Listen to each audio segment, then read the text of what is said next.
नमस्कार मंडळी, सर्वांना श्री स्वामी समर्थ. मी आहे कोमल वासरवार. आजच्या व्हिडिओमध्ये तुमचं खूप खूप स्वागत आहे.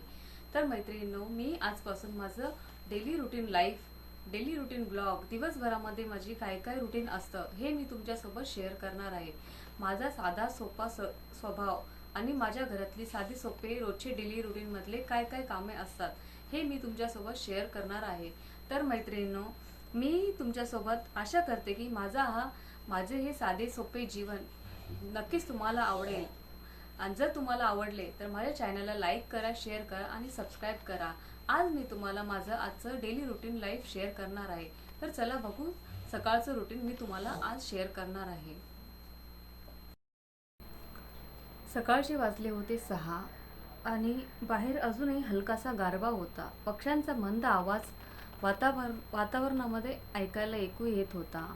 प्रत्येक नवीन सकाळ आपल्याला एक नवीन संधी घेऊन येते. काल काय झालं, कोणत्या अडचणी आले याचा विचार न करता आजचा दिवस आपण नवीन जगण्याची संधी आपल्याला प्रत्येक दिवस हा देत असतो. सकाळी उठल्यानंतर सर्वप्रथम मी देवपूजा केली. देवासमोर बसल्यावर मनाला एक वेगळी शांतता मिळते.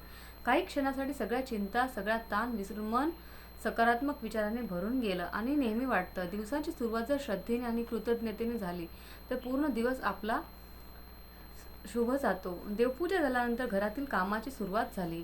मुलांना शाळेसाठी तयार व्हायचं होतं. त्यांच्या डब्याची तयारी, शाळेची बॅग, पाण्याच्या बाटल्या यामध्ये सकाळ कधी पुढे सरकली हे कळलंच नाही. आई असणं ही फक्त एक जबाबदारी नाही तर एक अतिशय सुंदर ही भावना आहे. कारण काय होतं, मुलांच्या चेहऱ्यावरचं हसू पाहिलं की सगळा थकवा आपला निघून जातो.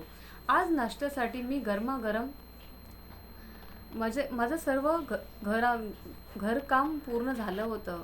घरातलं सगळं काही आवरलं होतं. घरातलं आवरण्यावर झाडझूड झाल्यानंतर, मुले शाळेत गेल्यानंतर मी पूर्ण रूम आवरून घेतली आणि घरातलं लादी वगैरे पुसून घेतली. झाडझूड करून लादी पुसून घेतली. ते पुसताना कसं, घरात जोपर्यंत शाळेत जात नाही तोपर्यंत आपल्याला कामाची आपली सुरुवात होत नाही. मुले शाळेत गेल्यानंतर मी झाडझूड केली, पूर्ण रूम आवरली, पसारा आवरला आणि सगळं कसं व्यवस्थित ठेवलं. नंतर मला तुळशीला पाणी टाकायचं बाकी होतं. आंघोळ झाल्यानंतर तुळशीला पाणी टाकलं, तुळशीची पूजा केली आणि माझ्या घरामध्ये तुळस आणि केळीचे झाड आणि अशी खूप छान झाडं आलेली आहेत.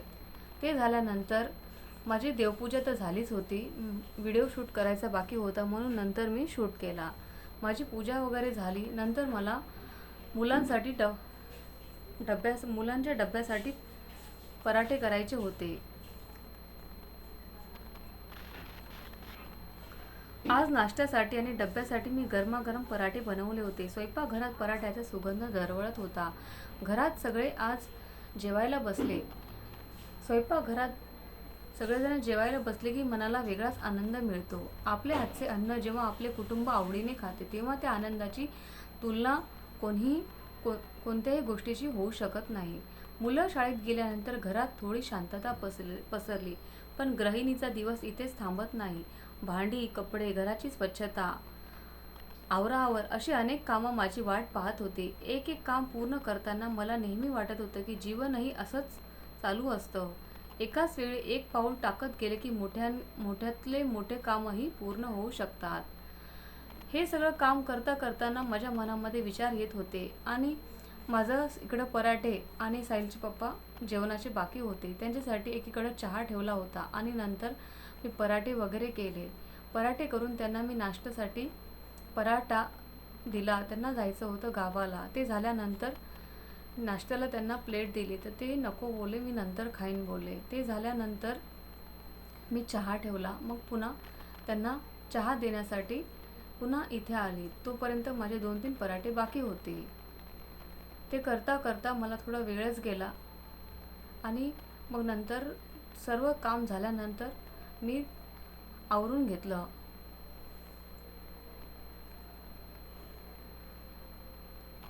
आपल्या दिवसभराची कामं काही संपत नाही आणि दुपारी पाऊस आला होता.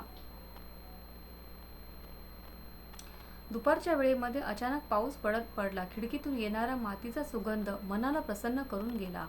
पावसाचे थेंब छपरावर पडत होते आणि निसर्ग आपले सुंदर संगीत वाजवत होते. पाऊस मला नेहमी एक गोष्ट शिकवतो. काळे ढग किती दाटले तरी नेहमी कायम नेहमी राहत नाहीत. काही वेळाने ते बरसतात आणि वातावरण स्वच्छ करून जातात. आपल्या आयुष्यातही अडचणी अशाच असतात. त्या कायमस्वरूपी आपल्या नसतात. थोडा संयम आणि विश्वास ठेवला तर प्रत्येक वादळानंतर एक नवीन सूर्य उगवतो. पावसाकडे पाहताना मनात अनेक भावनिक विचार येत होते. आयुष्य किती वेगाने पुढे जात आहे. कालपर्यंत लहान असलेली मुलं आज शाळेत जात आहेत. कालची स्वप्न आज वास्तव बनत आहेत. वेळ कुणासाठी कधीही थांबत नाही, म्हणून प्रत्येक क्षण मनापासून जगणं खूप महत्त्वाचं आहे. पाऊस थोडा कमी झाल्यानंतर मी माझ्या पुन्हा कामाला लागले. माझं ब्लाऊजचं कटिंग बाकी होतं. दुपारच्या वेळेमध्ये मी माझं शिवणकाम करत असते. कधी कधी आपल्याला असं वाटतं की आपल्या मेहनतीचे फळ आपल्याला मिळत नाही, पण शिवणकाम आपल्याला शिकवतं की प्रत्येक टाका हा महत्त्वाचा असतो. एक टाका जरी कमी जास्त झाला तरी परिणामावर ब्लाऊजमध्ये फरक पडतो. त्याचप्रमाणे आयुष्यातील प्रत्येक छोटा छोटा प्रयत्न महत्त्वाचा असतो. आज केलेली मेहनत उद्याच्या नक्कीच आपल्याला यशाच्या रूपाने येते.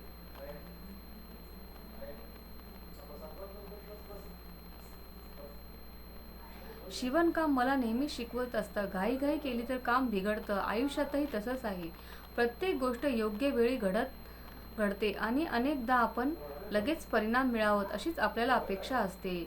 पण निसर्गाप्रमाणे प्रत्येक गोष्टीला तिचा वेळ द्यावा लागतो.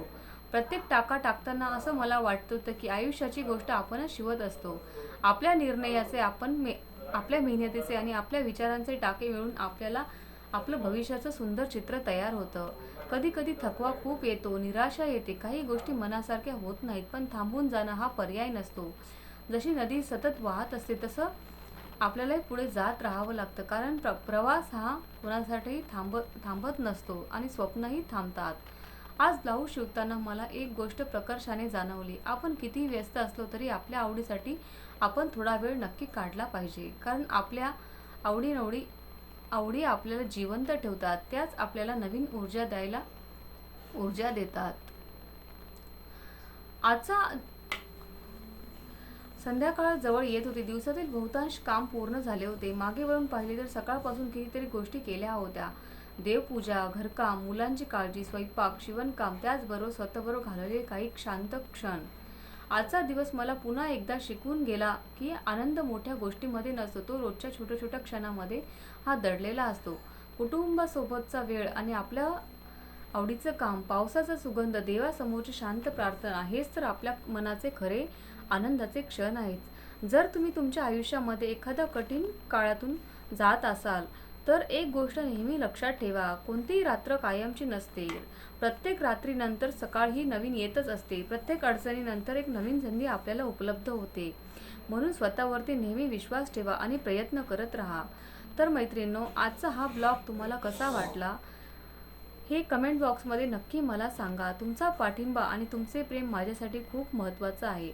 पुन्हा भेटूया अशाच एक सुंदर दिवसाच्या नवीन प्रवासामध्ये.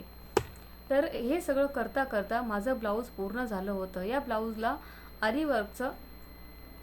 आरीवर्कची डिझाईन होती. ते शिवताना खूप त्रास होत होता. सुया तुटत होत्या. ते कट करून मी कसा बसा तो ब्लाऊज शिवला. आणि आज मी तुम्हाला त्या पूर्ण आजच्या दिवशी मी तुम्हाला हे तयार झालेला ब्लाऊज मी तुम्हाला नक्की दाखवेन. तर व्हिडिओ आवडला असेल तर व्हिडिओला लाईक करा, शेअर करा आणि सबस्क्राईब करा. आणि कमेंट बॉक्समध्ये तुमचे जर काही प्रश्न असतील आणि माझ्या काही या ब्लॉगमध्ये जर चुका होत असतील तर तुम्ही मला नक्की सांगा. थँक्यू. श्री स्वामी समर्थ. जय जय स्वामी समर्थ. अवधूत चिंतन श्री गुरुदेव दत्त सद्गुरू श्री स्वामी समर्थ महाराज की जय. हा ब्लॉग कसा वाटला तर मला नक्की सांगा. थँक्यू.